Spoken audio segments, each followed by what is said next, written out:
Last episode 33, पेशकश मीरे कारवां। मैंने bed से उठना चाहा तो मेरे दिमाग में एक बार फिर से धमाके होने लगे। शदीद सर्दी की एक लहर मेरी रीढ़ की हड्डी में दौड़ती चली गई। मेरे जिस्म पर भी कोई लिबास नहीं था। मैं परेशान नजरों से इधर उधर देखने लगा। बिस्तर की चादर मसली और सिमटी हुई थी। मेरे और उस औरत के कपड़े पलंग की पायंती की तरफ पड़े हुए थे। वो औरत निहायत ही नपे तुले कदम उठाती हुई मेरे सामने आकर खड़ी हो गई। वो भरपूर जवान औरत थी और उसके होंठों की मुस्कुराहट कुछ और गहरी हो गई। हेलो। वो बेड के बिल्कुल करीब आ गई। तुम। मैं जल्दी से बिस्तर की चादर अपने ऊपर लपेट ली। तुम यहाँ कैसे? मेरा मतलब है अंदर कैसे आई? मैं बुरी तरह बदहवास हो रहा था और मेरे मुंह से ठीक तरह से बात भी नहीं निकल सक रही थी। हैरत है, उसे मेरी तरफ झुकते हुए जवाब दिया। तुम खुद मुझे साथ लेकर आए थे। 2 घंटे में तुम्हारे बिस्तर पर लेटी रही। अब तुम पूछ रहे हो कि मैं अंदर कैसे आई? झूठ बकती हो तुम। मैं छलांग लगाकर बिस्तर से उतर गया और पतलून उठाकर पहनने लगा। मेरे दिमाग में आंधी सी चल रही थी। बड़ी ही जबरदस्त सनसनाहट हो रही थी। ये बस में मेरी हमसफर जरूर थी, मगर सफर के दौरान हम दोनों में चंद आम से जुमलों के तबादले के सिवा कोई खास बात नहीं हुई थी। और फिर पुकारा पहुंचकर हमारे रास्ते अलग हो गए थे। इस वक्त जब उस औरत ने मुझे अपने साथ चलने की पेशकश की थी तो मुझे तो उसी वक्त उस पर शुबा हुआ था, और मेरा अब ये शुबा दुरुस्त निकला। बस स्टॉप पर अगरचे हम एक दूसरे से अलग हो गए थे, मगर उसने मुझे तलाश कर ही लिया था। लेकिन मुझे हैरत हो रही थी वो मेरे बंद कमरे में किस तरह दाखिल हो गई और क्या कह रही थी। वो 2 घंटे से मेरे साथ बिस्तर में लेटी रही, और इन 2 घंटों में मेरे साथ क्या हुआ था मुझे खुद कुछ खबर नहीं थी। क्या मैं अपने आप से इतना गाफिल हो गया था कि मेरे ऊपर गुजरने वाले इतने बड़े हादसे की मुझे खबर तक नहीं हो सकी थी? नहीं, वो झूठ बोल रही थी। वो धोखेबाज औरत थी और मुझे किसी चक्कर में फंसाना चाहती थी। मैंने पतलून पहनकर चादर एक तरफ फेंक दी और बेड पर उसके कपड़े उठाकर उसकी तरफ उछाल दिए। मैं नहीं जानता कि तुमने किस तरह मेरा सुराग लगा लिया और कमरे में किस तरह दाखिल हुई। अब ये लिबास पहनो और दफा हो जाओ यहाँ से, वरना मैं तुम्हें पुलिस के हवाले कर दूंगा। तुम मुझे पुलिस के हवाले करोगे? उसके होंठों की मुस्कुराहट कुछ और गहरी होगी। वो चंद लम्हे मेरी तरफ देखती रही, फिर अचानक उसने मुझ पर छलांग लगा दी। मैं इस अफ्ताद के लिए तैयार नहीं था। वो मुझसे लिपट गई और नकीले नाखूनों से मुझे नोचने लगी।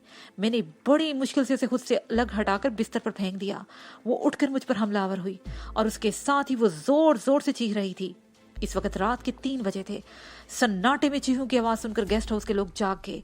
कुछ ही देर बाद राहदारी में शोर की आवाजें सुनाई देने लगी और कमरे का दरवाजा जोर जोर से धड़धड़ाया जाने लगा। इससे पहले मैं कुछ सोचता उस औरत ने दौड़कर दरवाजा खोल दिया और चीख चीख कर लोगों को अपने पर होने वाली ज्यादती के बारे में बताने लगी। 2-3 आदमी अंदर घुस आए। एक आदमी ने चादर उठाकर औरत पर डाल दी, जिसे उसने अपने जिस्म पर लपेट लिया और रो रो कर वो अपनी मजलूमियत के जताने लगी। और तब ये इंकशाफ हुआ मुझे कि पंखी नामी वो औरत भी उसी गेस्ट हाउस में मेरे साथ वाले कमरे में ठहरी हुई थी। ये इस वक्त गेस्ट हाउस में आई थी जब मैं खाने से पहले अपने कमरे में लेटा आराम कर रहा था। पंखी रो रो कर लोगों को बता रही थी कि वो आज ही काठमांडू से आई है और मैं उसी के साथ बस में सफर कर रहा था। मैंने रास्ते में भी उसे पटाने की कोशिश की, लेकिन मैंने उसे धत्कार दिया था। अगर मुझे पता होता ये बदमाश भी इसी गेस्ट हाउस में ठहरा हुआ तो मैं कभी यहाँ ना आती। वो रोते हुए बता रही थी सबको। थोड़ी देर बाद किसी वजह से मेरी आंख खुल गई। मुझे घुटन सी महसूस होने लगी। मैं ताज़ा हवा के लिए कमरे से बाहर निकली तो उसी वक्त ये बदमाश भी अपने कमरे से बाहर निकल आया और बाहर खड़ा देखकर इसकी तो नीयत ही बदल गई। उसे पहले बस के सफर के दौरान भी अपने रवैये की माफी मांगी थी और मुझे बहला फुसलाकर अपने कमरे में ले आया। मैं इस वक्त बदहवासी का शिकार थी। किसी से बातें करके अपनी घबराहट दूर करना चाहती थी। मैंने इस पर एतमाद करते हुए इसके साथ कमरे में आ गई और इसे मेरा जो हशर किया है वो आप लोग देख रहे हो। मैं तो अपने पति को मुंह दिखाने के काबिल ही नहीं रही। ये झूठ बोलती है। मैंने चीख कर कहा, ये बस में मेरी हमसफर जरूर थी, लेकिन मैंने इससे कोई बदतमीजी नहीं की थी। मैं सो रहा था। मुझे नहीं मालूम ये मेरे कमरे में किस तरह दाखिल हुई। किसी आड़ से मेरी आंख खुली तो ये मारो इसे साला खरामी, एक आदमी चीखा। ये बाहर से आने वाले लोग हमारी औरतों को लूट का माल समझते हैं, मारो इसे। और फिर 2-3 आदमी मुझ पर पल पड़े। मैं अपने आप को बचाने की कोशिश करता रहा, लेकिन लोग मुझे बचाने के लिए लपके थे और कुछ लोग तो मुझे बचाने के लिए भी लपके थे, लेकिन उस वक्त तक मेरी ठीक ठाक धुनाई हो चुकी थी। और फिर किसी ने मशवरा दिया कि मुझे पुलिस के हवाले कर दिया जाए। पुलिस को फोन कर दिया गया और 1 घंटे बाद मैं थाने में मौजूद था और पुलिस वालों ने हस्बे तवक्का मेरी तवाज़ा की थी। वो औरत भी चंद दूसरे लोगों के साथ थाने आई। उसे गेस्ट हाउस वापस भेज दिया गया, लेकिन इस बात का उसे पाबंद कर दिया गया था कि पुलिस की इजाजत के बगैर वो गेस्ट हाउस नहीं छोड़ेगी। वो मुझे हवालात में बंद कर दिया गया। मेरी किस्मत का फैसला ऑफिसर इंचार्ज ही करेगा, जो इस वक्त अपने घर पर पड़ा सो रहा था। मैं हवालात की कोठरी में दीवार से टेक लगाए बैठा था और इस नई सूरत हाल के बारे में सोचता रहा। शायद मेरी किस्मत ही रूठ गई थी, जो कुछ अरसे से इसी तरह के मैं मसाइब का शिकार होता जा रहा था। मेरा पुलिस से पिटना तो गोया एक मामूल बन चुका था। मैं पंखी नामी इस औरत के बारे में सोच रहा था। उसके साथ चंद घंटों का सफर ही क़यामत बन गया था। लेकिन मैं नहीं समझ सका था कि पंखी को मुझसे क्या दुश्मनी थी। इस किस्म की औरतें आमतौर पर पैसे के लिए मर्दों को फांसती हैं। उसे मुझे भी ताक लिया था और किसी तरह मेरा सुराग लगा लिया था कि मैं कहाँ ठहरा हूँ। कमरे में मेरा रवैया देखकर वो समझ गई थी कि मुझसे उसे कुछ नहीं मिलेगा। मेरे डांटने पर उससे शोर मचाकर लोगों को जमा कर लिया। एक झूठी कहानी सुनाकर खुद तो मजलूम बन गई और लोगों की हमदर्दियां भी हासिल कर ली। और मैं सलाहों के पीछे बैठा अपनी तकदीर के फैसले का इंतजार कर रहा था। इंस्पेक्टर सुबह 6 बजे के करीब थाने में आया और उसके थोड़ी ही देर के बाद मुझे इसके सामने पेश कर दिया गया। इंस्पेक्टर को देखकर तो मैं चौंक ही गया। ये वही इंस्पेक्टर था जो सिम्बा और उसके साथियों की रिहाइशगाह और खुराक का इंतजाम करने के सिलसिले में मेरे साथ रहा था। मैंने तो फौरन ही उसे पहचान लिया, लेकिन वो मुझे नहीं पहचान पा रहा था, क्योंकि जब हमारी पहली मुलाकात हुई थी तो उस वक्त मेरा हुलिया बहुत बिगड़ा हुआ था। शेव और सर के बाल ही बेतहाशा बढ़े हुए थे और मेरा लिबास भी मुख्तलिफ था। मैं इंस्पेक्टर के सामने खड़ा था और वो खूनहार नजरों से मेरी तरफ देख रहा था। करीब खड़ा हुआ सब इंस्पेक्टर उसे मेरे जुर्म की तफसील से आगाह कर रहा था। तुमने मुझे पहचाना नहीं ऑफिसर, मैं हिम्मत सिंह हूँ। बिलाहिर में उसे याद दिलाने की कोशिश करते हुए कहा, नाम सुना हुआ है। वो गर्राया, पहले किस जुर्म में पकड़े गए थे? मैं इंस्पेक्टर ब्रेंद्रा का दोस्त हूँ। मैंने कहा, तुम्हें याद होगा चंद महीने पहले हमारी मुलाकात हुई थी और मेरे साथ कुछ कबायली लोग। ओह तुम! वो उछल पड़ा, उसने मुझे पहचान लिया था। लेकिन ये क्या किस्सा है? क्या ये वाकई दुरुस्त है? ये सब झूठ है ऑफिसर, मैंने कहा और फिर उसे पंखी के बारे में सब कुछ बता दिया। वो औरत कहाँ है? मेरी बात खत्म होते ही उसने सब इंस्पेक्टर से पूछा। गेस्ट हाउस में है सर, सब इंस्पेक्टर ने जवाब दिया। उसे लेकर फौरन यहाँ आओ और पहले ठंडा पानी और चाय भिजवाओ। इंस्पेक्टर ने अपने मातहत को हुक्म दिया। सब इंस्पेक्टर सैल्यूट करके जैसे ही बाहर निकल गया, इंस्पेक्टर ने मुझे कुर्सी पर बैठाया। कुछ देर बाद चाय और पानी का जग जो है वहां पर आ गया। मैंने उसमें से 2 गिलास पानी पिया और फिर बेतकल्फी से चाय का कप उठा लिया। इंस्पेक्टर भी अपना कप उठाकर चुस्कियां ले रहा था। हम पहले ब्रिंद्रा के बारे में बातें करते रहे। फिर इंस्पेक्टर ने पहाड़ों में सिम्बा और उसके साथियों पर हमले का जिक्र छेड़ दिया। मैंने उसे बताया कि सिम्बा जिंदा है और खटमंडू में है, तो वो बहुत खुश हुआ। तकरीबन 1 घंटे बाद सब इंस्पेक्टर पंखी को ले आया। मुझे कुर्सी पर बैठे देख उसका चेहरा धुआं हो गया। इसे पूछो क्या किस्सा है? इंस्पेक्टर ने अपने मातहत की तरफ देखते हुए कहा, जब तक ये सच ना उगले इस पंखी को पंखे के साथ लटकाकर पंखा चलाए रखो। मैं बताती हूँ सर, मैं सब कुछ बता दूंगी।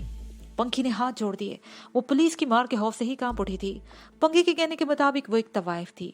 गुज़श्ता रोज सुबह 5 बजे एक आदमी उसके घर पर आया और उसको एक बड़ी रकम देकर इस बात पर आमादा कर लिया कि वो मुझे लोगों के सामने जलील करे और मुझे पुखारा से आगे जाने से रोकेगी। मुझे किसी ऐसे मामले में उलझा देगी कि मैं ज्यादा से ज्यादा दिन यहीं पर फंसा रहूं।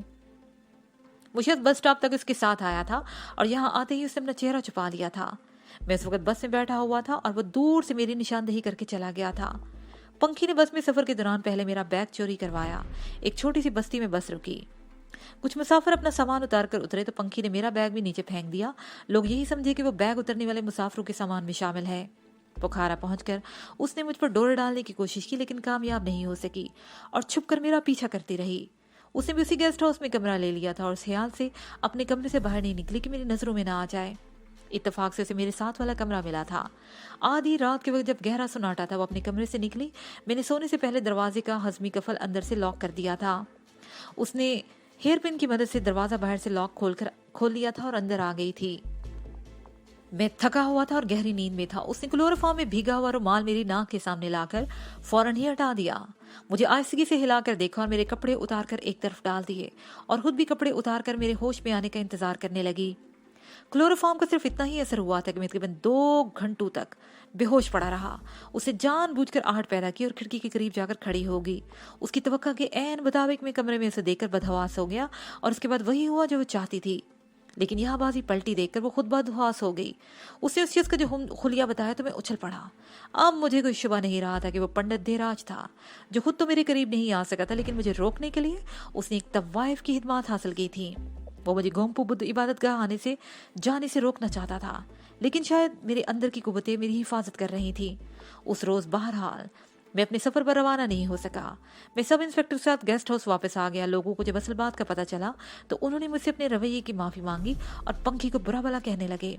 मैं नाश्ता करने के बाद अपने कमरे में आकर लेट गया। कुछ ही देर के बाद मेरी आंख लग गई। दरवाज़ा धड़धड़ाए जाने की आवाज़ सुनकर मैं हड़बड़ा कर उठ गया। दरवाज़ा इस तरह धड़धड़ाया जा रहा था कि अगर कुछ देर मजीद ना खोला गया तो लोग उसे तोड़ देंगे। मैंने घड़ी की तरफ देखा और दोपहर के 12 बज रहे थे। कोई नई मुसीबत। मैं बुड़बड़ाता हुआ दरवाजे की तरफ बढ़ा। दरवाज़ा खोला तो एक नहीं 2 मुसीबती को देखकर मेरा दिमाग ही भग से उड़ गया। उन्हें देखकर तो हकीकतन ही मेरे आसान हता हो गए थे। वो शोभा और धन्नो थी। वो दोनों मुझे धकेलती हुई अंदर आ गई और वालहाना अंदाज में मुझसे लिपट गईं। दरवाजा चौपट खुला हुआ था और राहदारी में खड़े लोग हमें देख रहे थे। क्या तुम हमसे तंग आ गए हो जो हमें इस तरह चोरी छुपे वहां से छोड़कर भाग गए थे? शोभा ने मेरी पेशानी पर बोसा देते हुए कहा। तुम हमें छोड़ने का ख्याल भी दिल में कैसे ला सकते हो? लेकिन हम तुम्हें नहीं छोड़ेंगे। बताओ तुमने ऐसा क्यों किया? दन्नो का रहजा रो देने वाला था। मैंने अपने आप को उनके रहमो करम पर छोड़ दिया। वो देर तक मुझसे लिपटी रही और मुझे धकेल कर बेड पर धकेल दिया। दन्नो तुम इसकी अच्छी तरह खबर लो, मैं अभी आती हूँ। शोभा ये कहती हुई तेजी से कमरे से निकल गई। उसकी वापसी में तकरीबन 10 मिनट लगे थे। उसने एक थैला उठा रखा था जिसे कमरे में दाखिल होते ही कुर्सी पर डाल दिया। उसे थोड़ी ही देर बाद गेस्ट हाउस की एक वेट्रेस को चाय लाने का कहा और चाय आते ही शोभा कहकर आई थी। वो दोनों बड़े ही पुरजोश अंदाज में गिले शिकवे कर रही थी कि मैं उन्हें अकेला छोड़कर क्यों चला आया। लेकिन तुम लोगों को मेरे बारे में पता कैसे चला और सीधी यहाँ कैसे आ गई? मैंने बारी बारी दोनों की तरफ देखा। औरत के आंसू में बड़ी ताकत होती है हिम्मत सिंह जी, शोभा ने मुस्कुराते हुए कहा। उस रात बृंदरा ने हमारी दावत की थी। अगले रोज तुम गायब हो गए तो मुझे शुबा होगा। कल रात मैंने बृंदरा को घेर लिया।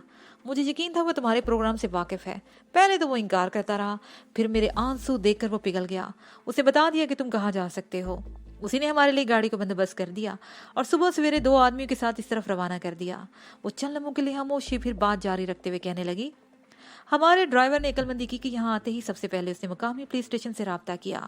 वो कुछ और मालूमात भी हासिल करना चाहता था कि इत्तेफाक से उस पुलिस स्टेशन से तुम्हारे बारे में मालूम हो गया और हम सीधे यहाँ चले आए। लेकिन तुमने ये क्या हुलिया बना रखा है? किससे मारपीट हुई थी? एक औरत से, मैंने जवाब दिया और फिर से गुज़श्ता रात के बारे में बताने लगा। कौन है वो? मुझे बताओ, मैं इसकी टांगे चीर कर फेंक दूंगी। तुम पर ऐसा शर्मनाक इल्जाम! शोभा तो भड़क ही उठी। वो पुलिस की हिरासत में है, मैंने जवाब दिया। लेकिन कसूर उसका भी नहीं है, वो खुद भी शैतानी कुव्वत के ज़ेर असर थी। ये सारी शरारत दरअसल पंडित देराज की थी जो मुझे आगे जाने से रोकना चाहता था। लेकिन तुम कौन से खजाने की तलाश में जा रहे हो जो वो तुम्हें रोकना चाहते हैं? शोभा बोली। वो खजाना ही है, दुनिया का सबसे कीमती खजाना, नीलगिरी, जिसके लिए जंग लड़ी जा रही है। मैंने जवाब दिया। मैं इसलिए तुम लोगों को बताए बगैर घर से निकला था। ये खतरनाक मुहिम है, इसमें जान जाने का भी खतरा हो सकता है। तुम लोगों ने मेरी खातिर पहले ही बहुत मुसीबतें उठाई हैं और मैं नहीं चाहता कि तुम हमें अपनी जान से भी ज्यादा अजीज हो। इस मर्तबा धन्नो ने मेरी बात काट दी। मैंने धन्नो की तरफ देखा। उसकी नजरें मेरे चेहरे पर मरकूज थीं। उसकी आंखों में अजीब सी चमक थी जिसे मैं कोई नाम नहीं दे सका था। मेरे लिए अब मजबूरी ये थी कि मैं उन्हें छोड़कर जा भी नहीं सकता था। मैं उनसे चोरी छुपे जा रहा था और वो मेरे पीछे पीछे चली आई थी। अगर मैं आगे जाके गायब हो जाता तब भी वो मेरे पीछा करती। उन्हें कुछ समझाने का कोई फायदा नहीं था। वो पूरा दिन हमने कमरे में गुजारा। गेस्ट हाउस में एक कमरा भी खाली नहीं था। मैंने बूढ़ी मालका से कह दिया कि हम तीनों एक ही कमरे में रह लेंगे, वो इजाफी किराया वसूल कर ले। शाम को हम शहर की सैर को निकल के उस दौरान में ज़रूरत की कुछ और चीज़ें भी खरीद ली गईं। एक दुकान पर खरीदारी के दौरान मुझे एक बहुत अच्छा हंजर नज़र आ गया। उस हंजर की एक तरफ वाली धार बहुत ही तेज थी जबकि दूसरी तरफ बारीक से दंदाने थे। मैंने वो हंजर खरीद लिया। पिंडली पर बांधने वाला चमड़े का स्ट्रैप भी कहीं खो चुका था। एक जुफ्त साज की दुकान पर मैं बैठ गया और अपनी मर्जी के मुताबिक स्ट्रैप भी बनवा लिया और हंजर को उसमें उड़स लिया। रात का खाना हमने बाजार के करीब एक रेस्टोरेंट में खाया और 10 बजे के करीब गेस्ट हाउस वापस आ गए। उस पुलिस इंस्पेक्टर और चीफ इंस्पेक्टर को लान में बैठे देखकर मैं चौंके बगैर नहीं रह सका था। वो हमारा ही इंतजार कर रहा था। चीफ इंस्पेक्टर मुझसे इस तरह मिला जैसे सगे भाई बरसों के बाद बिछड़े हुए मिलते हैं। गेस्ट हाउस की मालिका, मुलाजमीन और दूसरे लोग भी अजीब सी नजरों से हमारी तरफ देख रहे थे। शाम को फोन पर बरिंद्रा से बात हुई थी। चीफ ने बताया, उसने बताया कि तुम लोग नीलगिरी की तरफ जाना चाहते हो। मुझे बताओ मैं इस सिलसिले में तुम्हारी क्या मदद कर सकता हूँ। पहले तो मैंने सोचा कि उसकी मोहब्बत और हमदर्दी का शुक्रिया अदा करके टाल दूं, लेकिन अचानक ही ख्याल आया कि दिन बड़ी तेजी से गुजरते जा रहे हैं और बसों पर सफर करने में मजीद वक्त ज़ाया होगा। इसलिए मैंने सोचा उसकी पेशकश से फ़ायदा उठाया जाए। ठीक है, मैंने गहरा सांस लेते हुए कहा। हमारी मंजिल तो बहुत दूर नीलगिरी की बर्फपोर चोटियों में है, लेकिन तुम नटपैक तक जाने में हमारी मदद कर सकते हो। नटपैक? तुम्हारा मतलब है अन्नपूर्णा? उसने उलझी हुई नजरों से मेरी तरफ देखा। हाँ, میں نے اس بات میں سر ہلا دیا، لیکن اگر کوئی مسئلہ نہیں ہے۔ اسے میری بات کاٹ دی۔ تم لوگ کب روانہ ہونا چاہتے ہو یہاں سے؟ کل صبح، میں نے جواب دیا۔ ٹھیک ہے، صبح 7 بجے کی گاڑی یہاں پہنچ جائے گی، چیف انسپکٹر نے جواب دیا، اور ساتھ ہی ہماری گفتگو کا موضوع بھی بدل گیا۔ چیف انسپکٹر برندرا کے بارے میں باتیں کر رہے تھے۔ وہ دونوں پرائمری اسکول تک کالج میں کلاس فیلو رہ چکے تھے، پولیس میں بھی ایک ہی روز بھرتی ہوئے تھے۔ برندرا کو ترقی کے کئی مواقع ملے، لیکن وہ کرسی پر بیٹھ کر کلرک کی طرح کام کرنے کی بجائے عمل و حرکت کو ترجیح دیتا تھا۔ وہ ہمیشہ ایکشن میں رہنا پسند کرتا تھا، اس لیے ہر مرتبہ اس نے پروموشن حاصل کرنے سے انکار کر دیا۔ وہ دونوں آدھی رات تک ہمارے پاس بیٹھے رہے، پھر بڑی ہی گرم جوشی سے مسافہ کر کے رخصت ہو گئے۔ کمرے میں آ کر ہم تینوں بھی دیر تک جاگتے رہے۔ دنو اور شوبھا پلنگ پر لیٹ کر سو گئی اور میں سیٹ پر دراز ہو گیا، اور پھر باتیں کرتے کرتے نیند کی آغوش میں پہنچ گیا۔ صبح 6 بجے ہم اٹھ کے تیار ہو کر ناشتہ کر رہے تھے کہ ہمیں لینے کے لیے گاڑی پہنچ گئی۔ وہ بہت ہی شاندار 4 وہیل اور لینڈ کروزر تھی، اور پہاڑی اور ریگستانی علاقوں میں لمبے سفر کے لیے ایسی ہی گاڑیاں کامیاب رہتی ہیں۔ ڈرائیور کے ساتھ سادہ لباس میں ایک اور آدمی بھی تھا۔ رخصت ہوتے وقت جب میں بل کی ادائیگی کے لیے کاؤنٹر پر پہنچا تو بوڑھی مالکہ نے بل لینے سے انکار کر دیا۔ ہم چیف کے مہمانوں سے بل وصول نہیں کر سکتے، بوڑھی مالکہ نے مسکراتے ہوئے کہا۔ میرے منہ سے گہرا سانس نکل گیا۔ میرے اصرار کے باوجود اس نے بل نہیں لیا۔ شوبھا اور دنو گاڑی میں بیٹھ چکی تھی اور ڈرائیور کے ساتھ والی سیٹ خالی تھی، جس پر میں بیٹھ گیا۔ دوسرا آدمی سب سے پیچھے والی سیٹ پر تھا۔ گاڑی حرکت میں آ کر ہلکی رفتار سے شہر کی سڑکوں پر گھومنے لگی۔ دکانیں کھلنا شروع ہو چکی تھیں۔ پچھلی سیٹ پر بیٹھے ہوئے ہمارے محافظ راما نے 1-2 جگہوں پر گاڑی رکوا کر کچھ چیزیں خرید لی تھیں۔ آخری مرتبہ گاڑی شہر کے نوام میں ایک پیٹرول پمپ پر روکی گئی۔ گاڑی کا ٹینک فل کروانے کے علاوہ 10-10 لیٹر کے 5 کین بھی پیٹرول سے بھروا لیے گئے، اور پھر گاڑی شہر سے نکل کر ہینگجا کی طرف روانہ ہو گئی اور ایک ہائی وے پر دوڑنے لگی۔ سڑک کشادہ اور پختہ تھی، دیگر گاڑیوں کی آمد و رفت بھی جاری تھی۔ ہینگ جا کر فاصلہ اگرچہ زیادہ نہیں تھا، لیکن مسلسل چڑھائی کی وجہ سے یہ فاصلہ 2 گھنٹوں میں طے ہوا۔ ہینگ جا ایک بہت بڑا قصبہ تھا۔ وہاں سے پختہ سڑک نونڈنڈا نامی ایک قصبے کی طرف مڑ گئی تھی، لیکن ہمیں جس طرف جانا تھا وہاں پکی سڑک نہیں تھی، بلکہ اسے سڑک ہی کہا نہیں جا سکتا تھا۔ ایک پتھریلا راستہ تھا جو پہاڑوں میں بل کھاتا ہوا بدتریج بلندی کی طرف چلا گیا تھا۔ اس کی وجہ سے گاڑی کی رفتار بھی زیادہ تیز نہیں رہی تھی۔ 5 بجے کے قریب ہم گھانارنگ نامی بستی میں پہنچ گئے۔ یہاں سے ایک راستہ ٹنٹ پیک کی طرف جاتا تھا اور دوسرا گورے پانی کی طرف۔ یہ راستہ پہاڑوں میں بل کھاتا ہوا میلوں آگے گرم پانی کے چشموں کے علاقوں سے ہوتا ہوا دھول گری کے پہاڑی سلسلے کی طرف چلا گیا تھا۔ آسمان پر بادل تو صبح سے ہی ہو رہے تھے۔ ہم گھارنگ نامی قصبے میں پہنچے تو ہلکی بوندا باندی شروع ہو گئی۔ بستی کے مکھیا نے ہمیں آگے جانے سے منع کر دیا۔ ان پہاڑی علاقوں میں بارش کا کوئی بھروسہ نہیں تھا۔ یہ خوشگوار ہلکی بوندا باندی موسلادھار طوفانی بارش میں بھی بدل سکتی تھی۔ تیز بارش میں پانی سیلابی ریلوں کی طرح بہنے لگتا تھا، اور آمد و رفت کے سارے راستے بھی پانی میں ڈوب جاتے تھے، اور ایسے میں سفر جاری رکھنا خطرے سے حال ہی نہیں تھا۔ یورپین سیاحوں کی ایک اور پارٹی بھی یہاں رک گئی تھی۔ اس پارٹی میں 2 عورتیں اور 3 مرد شامل تھے۔ ان دور دراز پہاڑی راستوں پر یا تو لوگ پیدل سفر کرتے تھے جو ان پہاڑوں میں واقع چھوٹی چھوٹی بستیوں میں آباد تھے، یا محبات کے شوقین غیر ملکی سیاح، ان میں بھی زیادہ تر یورپین باشندے ہی ہوتے تھے۔ اس چھوٹی سی بستی میں ظاہر ہے کوئی سرائے یا ہوٹل نہیں تھا۔ یورپین سیاحوں کو ایک مکان میں ٹھہرایا گیا تھا، اور ہمیں بھی ایک مکان میں پہنچا دیا گیا جو صرف 2 کمروں پر مشتمل تھا۔ یہاں ایک بوڑھا کاشتکار اپنی بیوہ بیٹی کے ساتھ رہ رہا تھا، جس کی عمر 25-26 سال کے لگ بھگ رہی ہوگی۔ ایک کمرے میں وہ باپ بیٹی رہ رہے تھے اور دوسرا ہمیں دے دیا گیا۔ ڈرائیور اور راما نے لینڈ کروزر میں ہی رات گزارنے کا فیصلہ کیا تھا۔ رات کا کھانا شام ہونے سے پہلے ہی کھا لیا گیا تھا۔ بوڑھی کی بیٹی نے چاول ابال لیے تھے، کھانے کی کچھ چیزیں ہمارے پاس بھی تھیں۔ ہم نے ان میں سے کچھ چیزیں بوڑھے کے حوالے کر دی اور کچھ پیسے بھی دے دیے تھے۔ بوڑھا خوش ہو گیا۔ رات کو تقریباً 2 گھنٹوں تک طوفانی بارش ہوتی رہی، اور پھر آسمان اس طرح صاف ہو گیا جیسے کبھی بادلوں کا نام و نشان ہی نہ رہا ہو۔ صبح ہم 9 بجے سے پہلے روانہ نہیں ہو سکے تھے۔ یورپین سیاحوں کی وہ پارٹی ہم سے پہلے ہی روانہ ہو چکی تھی۔ اب ہمارا سفر خاصا دشوار ہو گیا تھا۔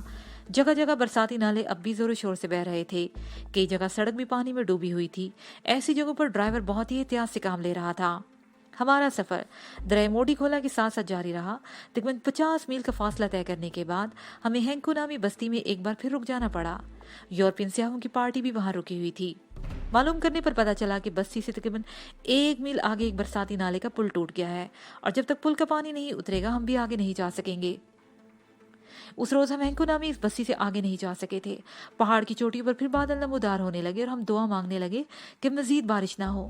شام کے قریب نالے کا پانی اترنا شروع ہو گیا، لیکن اس وقت بھی وہ نالا پار کرنے کی کوشش کرنا خطرے سے خالی نہیں تھا۔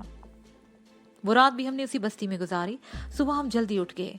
यूरोपियन सियाहों की रवानगी भी हो रही थी। हम भी लोग भी तकरीबन इकट्ठे ही रवाना हुए। 1 मील आगे वो नाला था जिसका पुल टूटा हुआ था। पुल से बाएं तकरीबन 100 गज के फासले पर नाले का पार्ट बहुत ही चौड़ा था जिसमें हल्का सा पानी बह रहा था।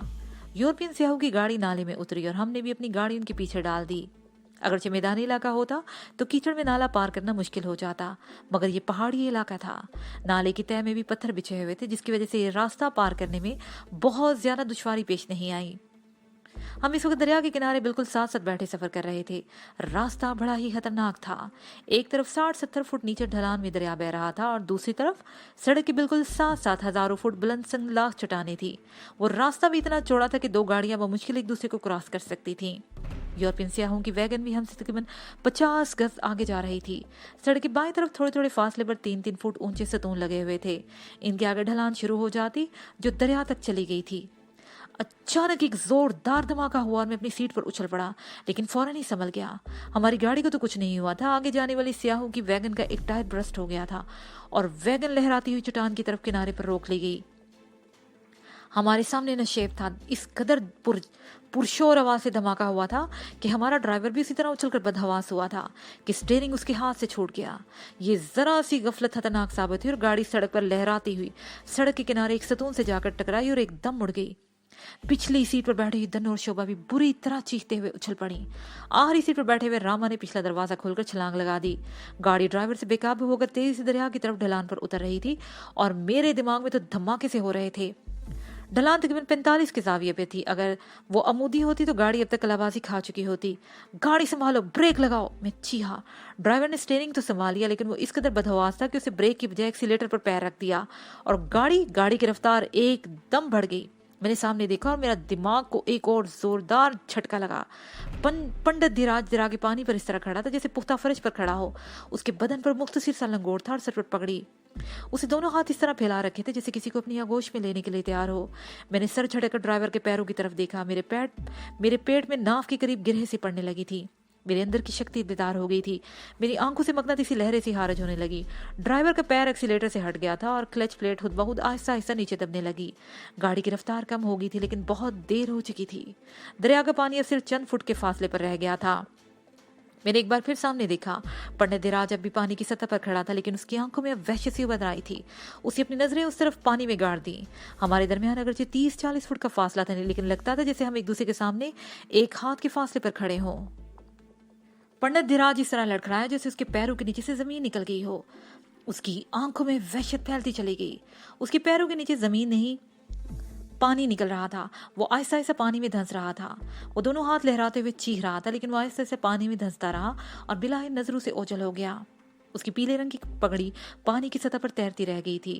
मैंने पंडित धीराज को तो अगरचे उसकी शरारत का मजा चखा दिया था, लेकिन वो भी अपना काम कर चुका था। धनुर शोभा की चीखें पुरशोर आवाज के साथ लैंड क्रूजर में पानी में उतर गई। ड्राइवर ने अपनी तरफ से दरवाजा खोलकर बाहर छलांग लगा दी और पानी में हाथ पैर मारने लगा। लैंड क्रूजर में पानी भरने से वो आहिस्ता आहिस्ता नीचे बैठने लगी। मैं भी अपनी सीट पर से छलांग लगाकर पीछे आ गया। बाहर पानी का दबाव बहुत ज्यादा था। मैंने बड़ी मुश्किल से दरवाजा खोल सका था। दरवाजा खुलते ही शोभा बाहर जा गिरी और हाथ पैर मारते हुए चीखने लगी। शोभा को तैरना नहीं आता था। मैंने भी उसके पीछे ही छलांग लगा दी और शोभा को संभालने की कोशिश करने लगा। वो मुझसे लिपट गई। मैंने बड़ी मुश्किल से उसे पीछे धकेल दिया। दन्नो भी गाड़ी से निकलने में कामयाब हो चुकी थी। वो एक माहिर तैराक थी। मेरे चीखने पर उसे शोभा को संभाल लिया। मैंने ड्राइवर की तरफ लपका जो गोते का आ रहा था। यूरोपीय सियाहों ने हमारी गाड़ी को ढलान पर उतरते देखा और पानी में गिरते देख लिया था। वो भी ढलान पर दौड़ते चले आ रहे थे। करीब पहुंच पर एक जवान औरत और एक मर्द ने दरिया में छलांग लगा दी। वो दोनों भी बहुत अच्छे तैराक थे। उनकी मदद से हमने ड्राइवर और शोभा को बआसानी दरिया से निकाल लाए। शोभा ठीक थी। वो महज खौफजदा थी। उसे यूरोपियन औरत और धन्नों ने संभाल लिया था और ड्राइवर ने अच्छे हाथ गोते खाए थे। उसके पेट में पानी भर गया था। यूरोपियन आदमी जिसने उसे निकालने में मेरी मदद की थी, उसे ऊंधा लटाकर उसके पेट से पानी निकालने की कोशिश कर रहा था। आधे एक घंटे बाद वो दोनों हवास में आ सके थे। ड्राइवर को अब रामा ने संभाल लिया था। शोभा धन्नू के साथ बैठी हुई थी। हम सब दरिया में उस जगह को देख रहे थे जहां हमारी लैंड क्रूजर गिरी थी। गाड़ी अब दरिया की तह में बैठ चुकी हुई थी और पानी की सतह बिल्कुल पुरसकून थी। तब हमारी कुछ चीजें पानी की सतह पर तैर रही थी और इनमें वो 2 बैग भी शामिल थे। मैंने एक बार फिर दरिया में छलांग लगा दी और वो दोनों बैग निकाल लाया। इन सियाहों का ताल्लुक फ्रांस से था। वो कोपेमा थे और अन्नपूर्णा की पहली चोटी सर करने जा रहे थे। अन्नपूर्णा बहुत ही तवील पहाड़ी सिलसिला था। उसकी 6 चोटियां थी, जिनमें अन्नपूर्णा सबसे ज्यादा बुलंद थी, तकरीबन 26,000 फुट बुलंद थी। इस चोटी को सर करने के बाद वो माउंट एवरेस्ट को सर करने की कोशिश करते। दरिया के किनारे पर खड़े रहकर वो गाड़ी का मातम कर रहे थे। अब इस गाड़ी का मातम करना बेकार था। हम उन यूरोपियन सियाहों के साथ सड़क पर आ गए। अभी तक उन्होंने अपनी गाड़ी का टायर तब्दील नहीं किया था, चूंकि टायर बर्स्ट हो जाने के फौरन ही बाद हमारी गाड़ी को हादसा पेश आ चुका था और सब लोग इसे हादसा ही समझ रहे थे। लेकिन मैं इसकी असलियत से वाकिफ हो चुका था। गौतम बोश नीलगिरी को हासिल करने के लिए जाप में बैठा हुआ था और वो हर सूरत में ये जाप पूरा करना चाहता था और ये भी जानता था मैं इसे जाप पूरा नहीं करने दूंगा। उसने मुझे रोकने के लिए अपने चेले छोड़ रखे थे। पंडित धीराज उसका हाथ चेला था और वो मुझे हर तरह से रोकने की कोशिश कर रहा था और ये भी एक ऐसी ही कोशिश थी। वो हमें दरिया में गरक कर देना चाहता था। वो अगरचे अपनी इस घनौनी कोशिश में कामयाब नहीं हुआ था, ताहम हमारी मंजिल खोटी करने में किसी हद तक कामयाब जरूर हुआ था। वैगन में कोह पेमाई का सामान भरा हुआ था। छत पर भी कुछ सामान लदा हुआ था। 5 अफराद वो थे और 5 ही हम थे, लेकिन किसी न किसी तरह हमारे बैठने की गुंजाइश निकल आई। मैंने पानी में भीगे हुए अपने दोनों बैग वैगन की छत पर रख दिए थे। हम बदतरीज बुलंदी की तरफ जा रहे थे। सतह समुद्र से तकरीबन 21,000 फुट की बुलंदी पर वाक़या मीलों दूर तक फैले हुए अन्नपूर्णा नेशनल पार्क से होते हुए दोपहर के वक्त हम टंट पैक पहुंच गए। अन्नपूर्णा सिलसिला कोगी ये सबसे बड़ी पहाड़ी चोटी थी जो सतह समुद्र से तकरीबन 20,000 फुट की बुलंदी पर वाक़या थी। इसके दामन में वो बस्ती थी जो कि हमारी मंजिल ठहरी थी। यहाँ पर वो सड़क खत्म हो जाती थी। आगे तेलको झील या नीलगिरी की तरफ जाने के लिए कोई बाकायदा सड़क या रास्ता नहीं था। ये बस्ती काफी बड़ी थी और अन्नपूर्णा नेशनल पार्क की सैर करने और इस सिलसिले की बुलंद तरीन चोटी की सैर करने के लिए गैर मुल्की सयाह इस तरफ आते रहते थे। इसलिए इस बस्ती में सियाहों की आमदोरफ्त के लिए कुछ सहूलतें मौजूद थीं। इस बस्ती में सराय नुमा 2 होटल थे। एक सराय में हमें 2 कमरे मिल गए और यूरोपियन सियाह दूसरी सराय में चले गए। सराय में आते ही हमने बैग खोलकर तमाम चीजें खुली जगह फैला दी और कपड़ों से अभी तक पानी नुचड़ रहा था। यहाँ अच्छी खासी हलचल थी और सर्दी थी और हमारे पास जो कपड़े थे वो भीग चुके थे, लेकिन इनमें से कोई कपड़ा भी ऐसा नहीं था कि जो गीला ना हो और या गिर पड़ा हो। मुख्तसर से बाजार की एक दुकान से हमें यहाँ यॉक की खाल की जैकेट्स मिल गई। अगले रोज एक बस वापस जाने वाली थी। ड्राइवर और रामा को वापस भेज दिया गया। मैंने कल शाम को ही तलको झील के लिए किसी काफिले के बारे में मालूमात हासिल करना शुरू कर दी थी, लेकिन कोई उम्मीद अफजा खबर नहीं मिली थी। सुबह सराय में नाश्ता करते ही मैं अपनी इस मुहिम पर फिर निकल खड़ा हुआ। कई लोगों से राब्ते के बाद पता चला कि 2 दिन बाद एक काफिला तलको की तरफ रवाना होने लगा है और मुझे किसी रस्तोगी नामी एक आदमी से राब्ता करने को कहा गया जो ये काफिला तैयार कर रहा था।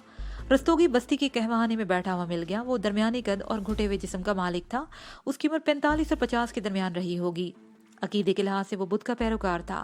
पहले तो मैं ये समझा कि वो एक तिजारत पेशा आदमी होगा और जो कि इन ऊंचे पहाड़ों में आबाद छोटी बस्ती में माल तिजारत लाता और ले जाता होगा, लेकिन उसकी बातों से इंकशाफ हुआ कि वो सिर्फ रहनुमा था। टंट पैक से अन्नपूर्णा की बुलंद तरीन चोटी तलको झील और मानांग में दरियाए मार्सिया नदी के किनारे पर वाक़या बारगो नामी एक कदीम बुद्ध इबादतगाह तक जाने वाले लोगों की रहनुमाई करता था, जिसके एवज इसे कुछ माकूल मुआवजा मिल जाता था। अब ये हालात पर मुनहसिर होता था कि उस तरफ कोई जाने वाला काफिला पहले से तैयार होता है या नहीं।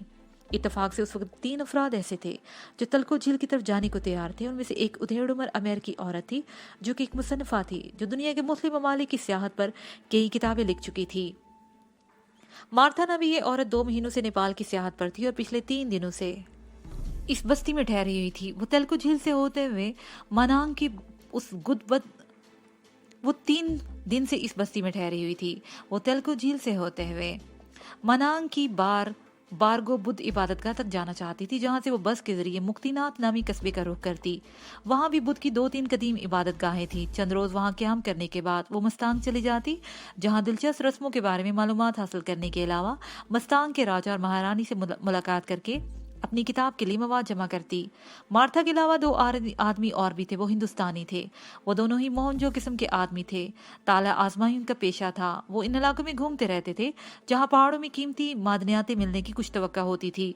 उनके ख्याल में झील तलको से ऊपर लोबरा रेंज में सोने के ज़हायर मौजूद थे। जरूरत इस बात की थी कि उनका सराग लगाकर उन्हें दरियाफ्त किया जाता। उनका दावा था कि उन्होंने सकम में भी संगनाम नामी पहाड़ों में सोने के ज़हायर दरियाफ्त किए थे, लेकिन सकम के महाराजा ने उन्हें इनाम से नवाजने के बजाय जेल में डाल दिया था। लेकिन 3 महीनों के बाद वो किसी तरह जेल से फरार होने में कामयाब हो गए। रस्तोगी के अलावा इन तीनों से भी मेरी मुलाकात हुई थी। वो लोग भी जल्द से जल्द अपनी मंजिल की तरफ रवाना हो जाना चाहते थे, लेकिन रस्तोगी बजीद था कि कम से कम 10 आदमी तो हों, तो वो रवानगी के लिए तैयार हो गया। वो लोग 2-4 रोज मजीद इंतजार कर सकते थे, लेकिन मैं इंतजार नहीं कर सकता था। मेरे पास इतना वक्त नहीं था। गौतम बोझ को जॉब पर बैठे हुए 22 रोज हो चुके थे और उसे मुकम्मल होने में सिर्फ 18 रोज रह गए थे, और ये जॉब मुकम्मल होने से पहले उसे रोकना जरूरी था। एक तरफ पंडित दिराज और उसके मौक्कल हबीस रू और भूत वगैरह मेरे रास्ते में रुकावटें पैदा करने की कोशिश कर रहे थे, और दूसरी तरफ कुदरती तौर पर भी कुछ ऐसे हालात पैदा हो रहे थे जिनमें मेरा वक्त जाया हो रहा था। उस रात मैंने मार्था से भी मुलाकात की और जसवंत और प्रेम नामी उन दोनों इंडियन आदमियों से भी, कि जसवंत 40 के लगभग और प्रेमचंद 45 के करीब था। वो दोनों दराज कामत और कसरती जिस्मों के मालिक थे, और उन दोनों के किरदार के बारे में मेरे जहन में कोई अच्छा तासर कबूल नहीं किया था, क्योंकि जब मैंने उनसे मुलाकात के लिए सराय में उनके कमरे में पहुंचा तो धन्नो भी मेरे साथ थी, और उनके साथ उस वक्त एक मुकामी कबायली औरत भी थी जिसके बदन पर लिबास बराए नाम ही था, और वो दोनों शराब पीते हुए उसके साथ फहश हरकत कर रहे थे। धन्नो को देखकर उनकी सुर्ख आंखों में सुरही कुछ और भी गहरी हो गई थी। मैंने रस्मी गुफ्तगू में ज्यादा वक्त जाया नहीं किया और 2-4 जुमलों के तबादले के बाद ही असल मौजू पर आ गया। मेरी इतला के मुताबिक आप लोग तेलको झील के उस पार लोअर अपर रेंज में एक ऐसी मुहिम पर जा रहे हैं जिसमें कई हफ्ते या महीने भी लग सकते हैं। मैं बारी बारी उन दोनों की तरफ देखते हुए कह रहा था, और तकरीबन 1 महीने के बाद सर्दियों के मौसम का आगाज होने वाला है। धुंध और तेज हवाओं के झक्कड़ चलने लगते हैं, जिसे बर्फानी तूफान का भी खतरा रहता है। इसलिए कि यह बेहतर ना होगा कि इस बस्ती में वक्त जाया करने की बजाय आगे जाने की तैयारी की जाए। हमारी मुहिम से तुम्हें क्या दिलचस्पी है भाया? जसवंत ने मुझे दिमाग दिया तो मेरा माथा ठनका। उसकी नजरें धनु के सरापे का जायजा ले रही थी। हम भी तेलको झील की तरफ जा रहे हैं, मैंने कहा, लेकिन रस्तोगी का कहना है कि जब तक काफले में 10 अफराद नहीं होंगे वो नहीं जाएगा, और तुम लोग 3 हो, 3 हम और एक वो औरत, इस तरह हमारी तादाद 6 या 7 है। मैं चंद लम्हों को खामोश हुआ, फिर बात जारी रखते हुए कहने लगा, मजीद 4 अफराद के इंतजार में कई रोग भी लग सकते हैं, और मौसम के तेवर भी बिगड़ना शुरू हो गए तो हरज तो हमारा भी होगा, पर क्या किया जाए, वो कम वक्त रस्तोगी तैयार ही नहीं होता। उसने अपने करीब खाट पर बैठी औरत की कमर में बाजू हमाल करके अपनी तरफ से खींचते हुए जवाब दिया, मगर उसकी नजरें धनु के चेहरे पर मरकूज थीं। अगर तुम लोग चाहो तो ये मसला हल हो सकता है। मैंने कहा, वो कैसे? इस मर्तबा जसवंत ने पूछा, लेकिन उसके लहजे से मैंने अंदाजा लगा लिया था कि वो राजस्थानी था। अगर हम लोग मिलकर मजीद 4 आदमी का खर्च, मेरा मतलब है कि बर्दाश्त कर लें, तो रस्तोगी सुबह ही रवानगी के लिए तैयार हो जाएगा। मैंने जवाब दिया, तुम्हारी बात तो ठीक है, लेकिन वो बात करते करते रुक गया, और तकरीबन आधे घंटे तक हमारे दरमियान इस मौजू पर गुफ्तगू होती रही। वो दोनों बात करते हुए बार बार धन्नो की तरफ देख रहे थे। बिलाहिर उन्होंने मेरी तजवीज़ मान ली, लेकिन अगली सुबह वो जाने को तैयार नहीं थे। अलबत्ता उससे अगले रोज के लिए उन्होंने आमादगी जाहिर कर दी। इस तरह से निकलकर हम मार्था के पास पहुंच गए, जो एक मुकामी फैमिली के साथ रह रही थी। उसने भी मेरी इस बात से इत्तेफाक किया और अपने हिस्से की रकम देने पर तैयार हो गई। 1 घंटे बाद में धन्नो और मार्था रस्तोगी के पास बैठे हुए थे। हमारी तजवीज़ सुनकर उसने भी फौरन ही आमादगी जाहिर कर दी और रवानगी की तैयारी के लिए कल के दिन की मोहलत मांगी। मुझे इत्मीनान हो गया। अगर जसवंत और मार्था वगैरह मेरी तजवीज़ से इत्तेफाक ना भी करते तो मैं अकेला ही रस्तोगी को 4 आदमी की फीस अदा करने के लिए तैयार हो जाता। उस रात कई रोज के बाद मैंने नीलगिरी को देखा। उसका चेहरा बहुत ही धुंधलाया हुआ था। वक्त गुजर रहा है। उसकी कमजोर सी आवाज मेरी समाज से टकराई। जल्द से जल्द अपनी मंजिल पर पहुंचने की कोशिश करो। इस शैतान के कदम मजबूत हो रहे हैं। मेरे गिर्द भी हिसार मजबूत और तंग हो रहा है। मेरी कुव्वत सल्ब हो रही है। ऐसा ना हो कि अब अपना जॉब मुकम्मल कर लिया मैं तुम्हारी दस्तरस से निकल जाऊं। नीलगिरी ज्यादा देर नहीं ठहरी थी। वो मुझे सिर्फ इतना याद दिलाने आई थी कि वक्त हाथ से निकला जा रहा है, लेकिन इसमें मेरा कोई कसूर नहीं था। मैं तो अपनी सी भरपूर कोशिश कर रहा था, लेकिन गौतम बहुत जॉब पर बैठा हुआ था। उसने मुझे अपने आप से दूर रखने के लिए कुछ बंदोबस्त भी कर रखा था। उसके पास बहुत सारी पुरस्कार कुव्वतें थी और उसने मेरे पैर मेरे रास्ते में रुकावटें डालने की कोशिश की थी। इन रुकावटों को मैं तोड़ता हुआ, नुकसान उठाता हुआ बदस्तूर आगे बढ़ रहा था। दूसरे दिन हमने मजीद कुछ तैयारी कर ली। 3 अदद स्लीपिंग बैग भी खरीद कर उसकी तैयारी में शामिल था। याक की खाल से ये स्लीपिंग बैग मुकामी तौर पर तैयार किए गए थे और बहुत ही अच्छी क्वालिटी के थे। ये गो के बहुत बड़ी बस्ती नहीं थी जहाँ पर सैर तफरी के लिए वक्त गुजारा जाता। ज़्यादातर हम सराय में अपने कमरे में ही महदूद रहे। शाम को रस्तोगी से भी मुलाकात हुई। उस वक्त भी हमारे साथ मार्था भी मौजूद थी। रस्तोगी ने भी अपनी तैयारियां मुकम्मल कर ली थी। ये भी तय हो गया कि हम सुबह 7 बजे बस्ती से मुखिया के मकान से मुल्हिक टाउन हॉल के सामने पहुंच जाए। टाउन हॉल भी दरअसल मुखिया के मकान का ही हिस्सा था। वहाँ 2 अपने नायबीन के साथ उस बस्ती का निज़ाम चलाता था। हम सुबह सवेरे ही टाउन हॉल के सामने पहुंच गए। उस वक्त अच्छी खासी सर्दी थी, इसलिए हमने चमड़े की जैकेट्स भी पहन ली थी। मार्था भी तकरीबन हमारे साथ ही वहां पहुंची थी। उसके पास सिर्फ एक ही बैग था और जिसे उसने स्ट्रैप की मदद से पुश पर बांध रखा था। जसवंत और प्रेमचंद अभी तक नहीं आए थे। उन लोगों को बुलाने के लिए एक आदमी भेजा गया। उन दोनों की वजह से हम आधे घंटे की ताहीर से रवाना हुए। हमारे इस काफिले में रस्तोगी के अलावा 6 अफराद थे, जिनकी सवारी के लिए हचरू का इंतजाम किया गया था, और सामान के लिए 3 यॉक थे। इस सामान में राशन पानी और पानी के मुश्किलों के अलावा 3 हैमे भी थे, जो आसानी से फोल्ड हो गए थे। इस काफिले में सबसे आगे रस्तोगी था, उसके पीछे हम तीनों के हच्चर थे। हमारे साथ साथ यॉक भी चल रहे थे, और आखिर में 2 हचरू पर जसवंत और प्रेमचंद थे। हमारे उनके दरमियान काफी फासला था। वो मुसलसल सरगोशी में बातें कर रहे थे। शुरू के 1-2 मील तक हम एक हमवार पथरीले मैदान में सफर करते रहे। फिर चट्टानों का सिलसिला शुरू हो गया। रास्ता संगला चट्टानों से बल खाता हुआ जा रहा था, और हम मुसलसल बुलंदी की तरफ सफर कर रहे थे। रस्तोगी ने बता दिया था कि तलको झील में 2 दिन तक का रास्ता है। कोई नागहानी हादसा पेश आने की सूरत में सफर की मुद्दत में इजाफा हो सकता था। सुबह हम टंट बैंक से रवाना हुए थे तो आसमान पर गहरे बादल छाए हुए थे, लेकिन 11 बजे के करीब बादल छट गया, आसमान साफ हो गया और धूप चमकने लगी। हमारे ऐन सामने अन्नपूर्णा की हजारों फुट बुलंद बर्फपोश चोटियां थी। धूप में बर्फ आईने की तरह चमक रही थी, जिसे आंखें हीरा हो रही थीं। दोपहर 2 बजे के करीब एक जगह पर पड़ाव डाल दिया गया। इस जगह चंद दरख्तों का जहीरा भी था और पानी का चश्मा भी। इस वक्त हमने सिर्फ 11 मील का फासला तय किया था। याक और हचरू को खुला छोड़ दिया गया। वो घास चरते रहे और हम लोग भी खाना खाने लगे। मार्था हमारे साथ थी, जबकि जसवंत और प्रेमचंद अलग बैठे हुए थे। वो आपस में सरगोशियां करते हुए बार बार हमारी तरफ देख रहे थे। मार्था बड़ी ही हंसमुख और खुशमिजाज औरत साबित हुई थी। सफर के दौरान भी वो हमें अपनी सेहत के किस्से सुनाती रही।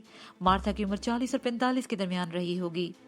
लंबा का सडोल जिस्म, भूरी रंगत के बाल, हल्की नीली आंखें और चेहरे के नकुशी बड़े ही दिलफरेब थे। मार्था में इस वक्त भी जवान लड़कियों जैसी कशिश थी। 1 घंटे बाद हमारा सफर दोबारा शुरू हो गया। आगे हम मुसलसल नशेब की तरह सफर करते रहे, लेकिन 2 घंटों के बाद फिर चढ़ाई शुरू हो गई। रास्ता भी खासा खतरनाक था। एक मौके पर तो जसवंत और प्रेमचंद ने आगे जाने से साफ इंकार कर दिया। उस जगह तक 50 गज तक रास्ता बहुत ही खतरनाक था। एक तरफ अमूदी चट्टानें थी और दूसरी तरफ सैकड़ों फुट गहरे खड्ड। 8-10 फुट चौड़े उस रास्ते पर चलना सिराते मुस्तकीम पर चलने के मुतरादिफ था।